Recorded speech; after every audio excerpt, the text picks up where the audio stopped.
oyentes de Radio Global Coach and PNL. Les doy la bienvenida a un nuevo programa de Coge el Timón, un espacio para reflexionar sobre temas de desarrollo personal y profesional. Soy Patricia Murphy Doyle, los saludo desde Madrid y les invito a iniciar el viaje. Prejuicios. El tema que hoy quiero compartir con ustedes es respecto a los prejuicios. ¿Qué es un prejuicio? Es una idea o opinión preconcebida y negativa respecto de algo o de alguien. O sea, es un juicio previo, formado antes de tener la oportunidad de experimentar la realidad. Por ejemplo, de conocer a una persona o de experimentar una determinada situación. ¿Y esto qué nos genera? Quizás sensaciones de miedo, desprecio, aversión. Pero ¿cómo nacen los prejuicios? Son pensamientos que surgen como mecanismos de defensa. Nuestro cerebro reptiliano tiene la función de proteger. Entonces, ¿qué ocurre? Voy brevemente a comentarles un poquito la teoría de los tres cerebros de Paul MacLean. Decía que en nuestro cerebro hay como tres niveles, que uno es el reptiliano, que es lo que no le gusta el cambio, que su única función es la supervivencia. Tenemos el sistema límbico, que son las emociones, y después el dueño del razonamiento, planificación, toma de decisiones, que es el neocórtex o córtex. ¿Y qué pasa?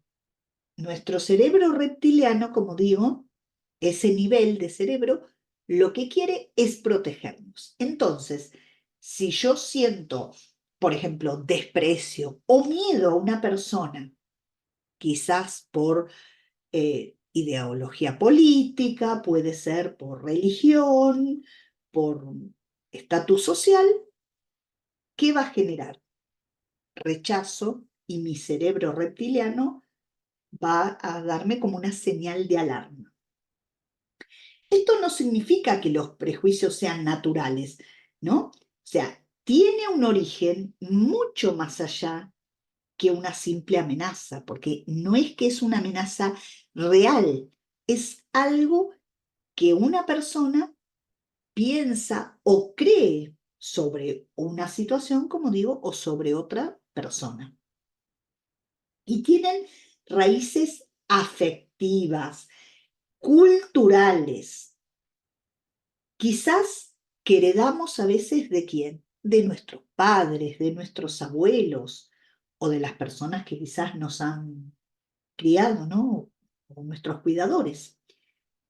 Y también pueden venir por traumas personales o sociales.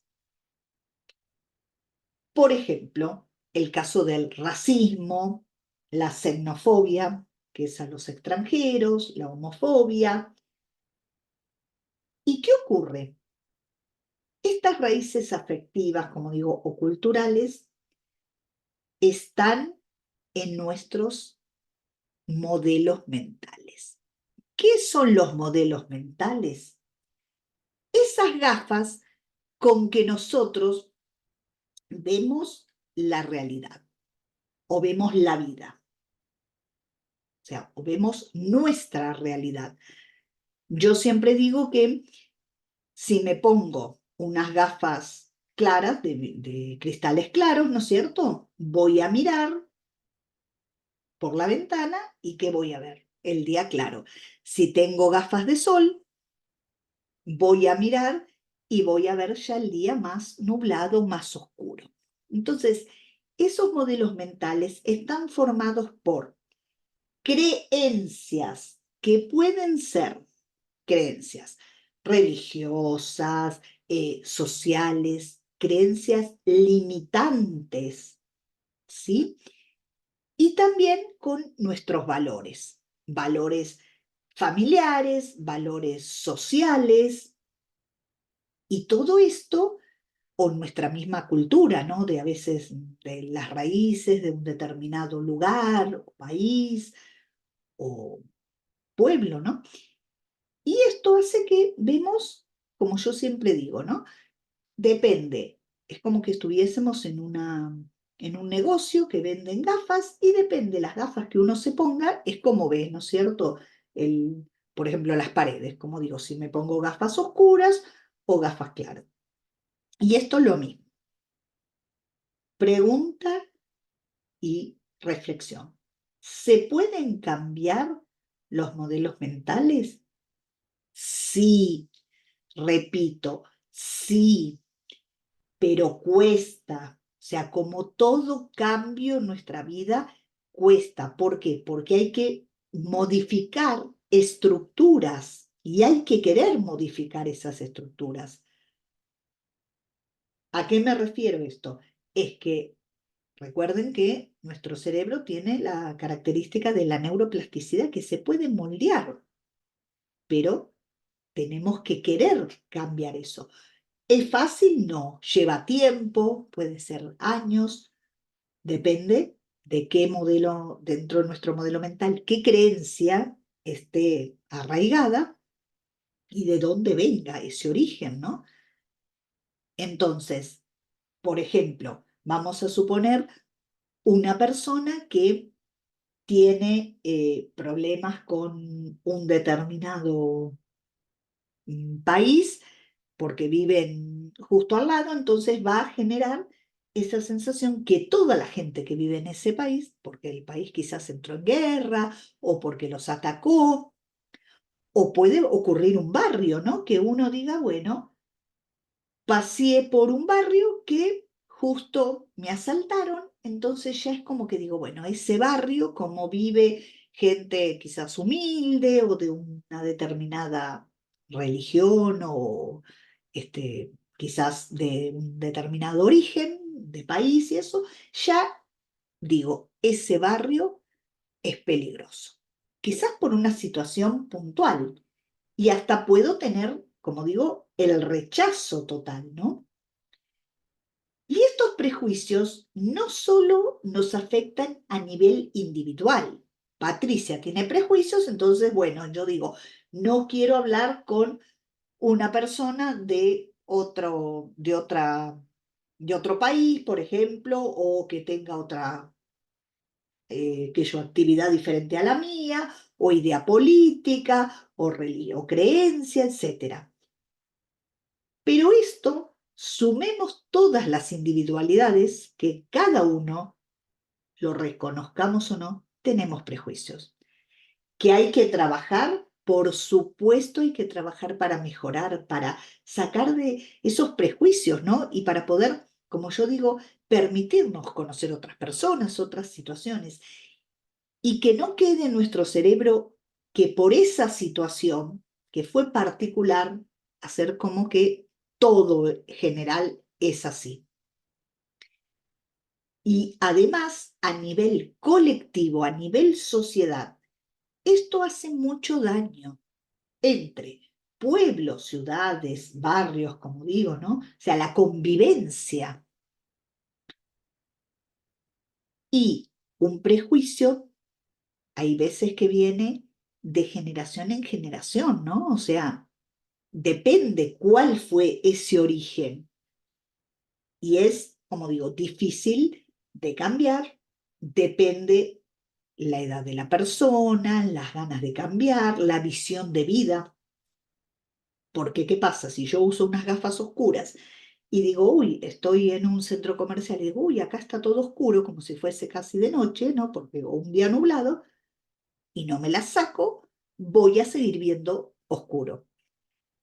Entonces, si yo digo, bueno, ¿por qué no veo si puedo cambiar ese prejuicio? Y esto pasa, trasladando el tema de los prejuicios, a problemas de discriminación, ¿cierto? De muchas veces de bullying, de otras situaciones que puesta en la convivencia, que afectan la convivencia, como digo, en un barrio, en un colegio, en un edificio, ¿no? De pisos así, o en una urbanización, en una empresa, en un trabajo, ¿no? Porque no todos tenemos las mismas creencias, desde religiosas, quizás desde creencias, como dije, las limitantes, otros tienen creencias más potenciadoras, también el nivel de estudios, de social, ¿no? Y económico. Y esto hace que el prejuicio es la base de la discriminación. Y muchas veces terminan con la violencia o la agresión. Por ejemplo, Patricia tiene discriminación, perdón, tiene un prejuicio hacia una X persona. ¿Y qué pasa? Esa X persona no sabe por qué Patricia lo rechaza, ¿sí? O evita relacionarse. Por eso es importante analizar el tema de los prejuicios. ¿Para qué? Para tener vínculos más sanos, relaciones independientemente de las características de otras personas. Porque si no, hacemos generalizaciones, ¿no? Si yo digo que un perro es negro, porque vi un perro en la calle, ¿qué va a ocurrir? Y generalizo, porque digo, todos los perros son negros. Y en la vida, uno no es así, no todos los perros son negros. Habrá algunos con manchitas blancas, con manchitas marrones y otros blancos, marrones. Y lo mismo ocurre con con los juicios que tenemos, esos juicios previos que tenemos hacia alguna persona, por ejemplo, ¿no? ¿Por qué? Porque quizás yo estaba trabajando y tuve un problema con una persona de X nacionalidad o de X idea política o de X creencia religiosa. Pero fue puntual, no es que todas esas personas, todas las personas de esa creencia religiosa o de esa idea política son iguales. Ahí es cuando se forman los prejuicios. Y también el ser humano, como digo, todos los seres humanos, muchas veces juzgamos por su apariencia. Digo todos, me incluyo porque en algún momento de la vida alguien quizás vio y bueno, nos dio esa imagen y pensamos que, o sea, supusimos que era así. Por eso digo, en algún momento de la vida, quizás cuando uno es más joven o es más niño, bueno, en determinados momentos, pero quizás por algún aspecto de, de la vida vemos que la apariencia no hay. Les quiero compartir una anécdota, ¿no? Por ejemplo, una persona, un joven, era de un barrio humilde, pero creó una app y realmente se hizo millonario. Fue con una amiga a una concesionaria, iba vestido así con ropa un poco humilde, ¿no? Así cómoda, y entra a la concesionaria y acá surge ya un prejuicio. El vendedor le dijo, él miró un coche muy caro, ¿no? De un alto valor. ¿Y qué le dijo el vendedor? Ah, no, pero este coche no es para ti, ¿no? No lo vas a poder comprar. Entonces, el muchacho, ¿qué hizo? Sacó la billetera que tenía tarjetas y un montón de dinero y dijo, ahora yo de acá me voy, ¿sí? A la otra concesionaria y compro y tú te pierdes la comisión. O sea, juzgar a alguien por la apariencia, ¿no? Muchas veces pensamos que las personas que tienen dinero se visten muy bien. Quizás la mayoría, pero hay personas que dicen, Yo tengo el dinero y no tengo que demostrar con una ropa de marca o de gran categoría y pueden comprarse en un pequeño mercadillo o en el lugar más económico y saben que tienen el dinero. Y quiero compartir también otra anécdota, ¿no? De un vídeo que vi un día, que está la secretaria, así muy arreglada, ¿no? Muy así bien vestidita, y llega una señora humilde y dice, quiero ver, por ejemplo, al ingeniero tal. Mujer muy humilde, una mujer mayor. La secretaria le dice, ay, mire, no, el ingeniero no, si usted tiene cita, no, no tengo cita. Bueno, ay, no, él está muy ocupado, tendría que venir otro día, no está para tonterías, pero dice, señorita, yo no le quiero vender nada, quiero verlo. No, pero él, si usted no tiene cita, no, es una persona importante, bueno. Y la señora le decía, señorita, por favor, necesito hablar con él, nada más quiero verlo. ¿Pero la espera? Le preguntaba la secretaria. No, no me espera, no sabe que... Entonces, no. Bueno, la señora le dice, señorita, ¿por qué me trata mal? No le estoy faltando el respeto a todo, simplemente le estoy diciendo que quiero ver al ingeniero. Le dice, bueno, ¿cómo es su nombre, no? Y la mujer le dice, y la secretaria le dice, bueno, mire señora, voy a ir a hablar con el ingeniero y voy a decir porque si no van a tener que sacarla con seguridad, porque la verdad que usted está molestando, bueno, y como haciendo, generando una situación así como que la señora era, bueno, una persona que quería, digamos, entrar a la oficina a ver al ingeniero así sin ninguna recomendación, por ninguna situación. Ella nada más decía que quería ver al ingeniero.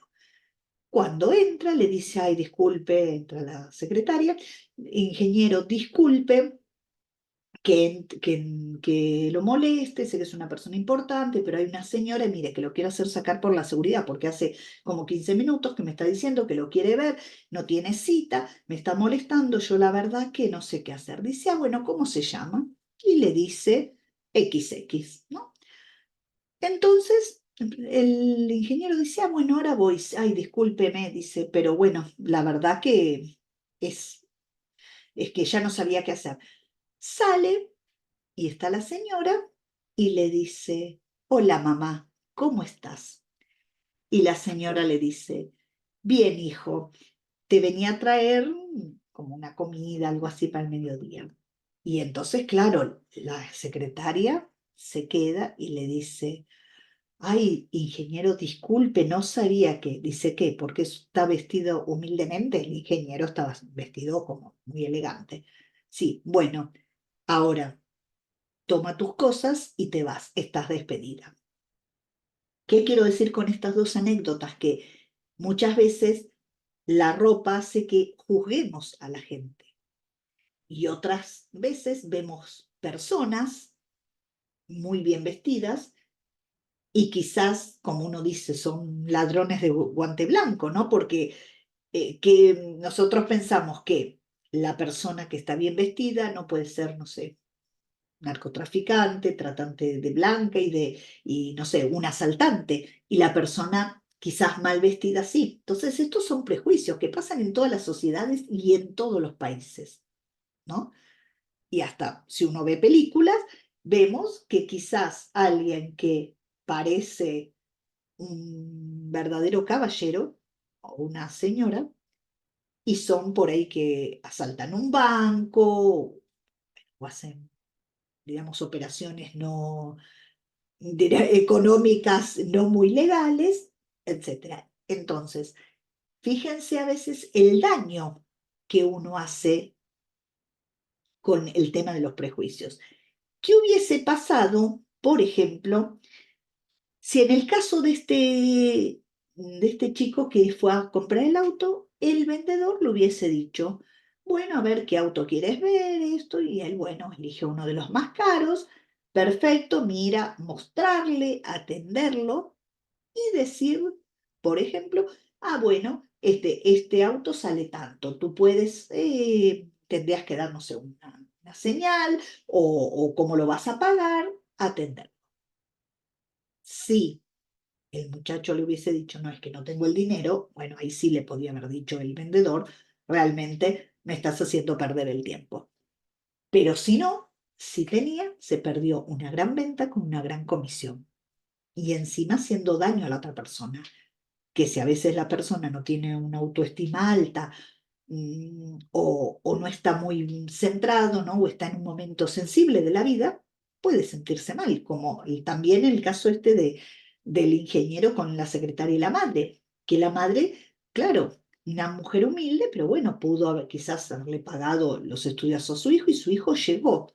¿Qué tendría que haber pensado la secretaria? Decir, bueno, como es la madre, claro, pensaría que la madre iba a llegar en un superauto y vestida de la mejor marca. La mujer era una mujer sencilla. Entonces, ¿qué diferencia si le hubiese dicho, bueno, a ver, ¿por qué tema viene? Usted es la señora tal, pero ¿qué es lo que necesita? ¿O qué relación no se tiene con el ingeniero? ¿O qué, no sé, es una clienta, lo conoce? No sé, haber indagado y haber hecho menos daño a la madre, al ingeniero también, porque despreciaron a su madre, y ella misma que se ha quedado sin trabajo. Y ahora les quiero hacer otra pregunta. ¿Cómo luchar contra los prejuicios, no? Porque esto es una lucha interna de cada uno, de cada ser humano, que en distintos momentos de la vida, como digo, todos vamos teniendo prejuicios, y a veces más, a veces menos. Depende en qué lugar, como yo digo, de la, diríamos, de la montaña nos pongamos, o del puente, o de la vereda, ¿no? De la calle. Depende de la mirada que tengamos. Entonces, primero, evitar sacar conclusiones anticipadas. Por ejemplo, yo conozco voy a un nuevo curso a estudiar, a estudiar idiomas. Y entro y veo un nuevo grupo. Y en vez de decir, ay, seguro que estas personas son, porque están, no sé, no mejor, no muy bien vestidas, ay, deben ser así, y sacarme esa idea preconcebida, o al revés, porque por ahí están muy bien, tía, digo, ay, estos deben ser así, o porque estos son de tal religión, o porque son hablan tal idioma, son de tal país, etcétera, o son de tal carrera, y yo estudié, no sé, ingeniería, y los otros son, no sé, médico, y deben ser así, y deben ser esa hipótesis, ¿no? Y que nos lleva a sacar conclusiones muchas veces inexactas y anticipadas. Segundo, reconocer cuáles son nuestros prejuicios. Esto es importantísimo, porque cuando uno reconoce, ahí puede venir el cambio. Si yo no reconozco, no cambio. Si yo identifico cuáles son esos prejuicios, ¿no? O sea, o decir, esto, ¿y por qué? ¿Por qué le tengo miedo a esa persona de esa religión, o de esa idea política, o de esa clase social, de ese país? ¿Por qué? Entonces uno identifica o reconoce y puede analizar. Entonces ahí puede haber un cambio de mirada. Tercero, empatía. O sea, evitar sacar conclusiones. Primero, evitar sacar conclusiones anticipadas. Dos, reconocer cuáles son nuestros prejuicios. Tres, la empatía. O sea, saber estar en el lugar del otro. ¿Cómo nos sentimos cuando sabemos que nos están juzgando? ¿Y cómo se sienten los demás? O sea, por eso, ver las dos miradas. Porque a Patricia no le gusta que la juzguen, por supuesto. Ahí digo, ay, pero ¿cómo me están juzgando? Pero Patricia puede juzgar. Entonces, ojo con esto, ponerse en el lugar del otro. ¿Qué siento yo cuando me juzgan? ¿Qué siente el otro cuando lo juzga? Cuarto, que toda norma tiene una excepción. Yo puedo haber conocido, no sé, 20 personas de ese país. Quizás las experiencias no fueron buenas, pero la número 21 sí. Por eso en marketing, cuando se hacen investigación de mercados, se buscan muestras, las mayores muestras. ¿Para qué? Para que poder identificar mejor, digamos, los datos. Porque si yo nada más pregunto, por ejemplo, en el caso de marketing, a 3 personas si le gusta tal producto, la muestra es muy pequeña. Si pregunto a 300 va a ser más grande. Si eh, llego por ejemplo, a preguntar a 3000, más grande. Nosotros en nuestra vida quizás nos pasa una situación con quién, con 5, con 10, con 15, o a veces con uno, y lo trasladamos. Entonces, también es importante confrontar lo que pensamos con la realidad. A ver, yo tenía pensado que las personas, eran así, pero cuando conozco a una persona así, digo, uy, toda regla tiene una excepción. Confronté la realidad con lo que pensaba. 5, cultivar la mente a través de qué? De la lectura, del cine, del teatro, si uno puede viajar, o sea, interrelacionarse, ¿no? Y mezclarse con distintas personas, sociedades, culturas. Como decía Einstein, que la mente es como un paracaídas, solo sirve cuando se abre. Entonces, a veces tener un poquito esa apertura mental. Si no puedo viajar y conocer otras personas de otras culturas, de otros países, de otros lugares o con otras creencias, bueno, la lectura, internet, como digo, el cine, que a veces me muestran películas de un determinado lugar o de una determinada situación que me hace ver que las cosas son distintas, obras de teatro, etc. Y 6, establecer relaciones y amigos de diferentes lugares, como decimos, ¿no? Uno, como acá Madrid, que es una ciudad cosmopolita, lo es Barcelona, Buenos Aires, bueno, un montón de las grandes ciudades que son muy cosmopolitas y otras que no lo son tanto, pero bueno, tratar de salir y de ir, porque en todo, aunque uno viva en un pueblo, siempre hay gente de distinta religión, de distinta idea política, de distintos países, ir intercambiando. El mundo es grande y existen distintas culturas, distintos modelos mentales y tenemos que tratar de ir encajando unos con otros, por lo menos teniendo tolerancia. No comparto esta idea, pero la acepto, ¿sí? Por lo menos para poder convivir y no estar generando conflictos continuamente. Y para terminar, quiero despedirme con una frase que dice: juzgar a una persona no define quién es ella, define quién eres tú.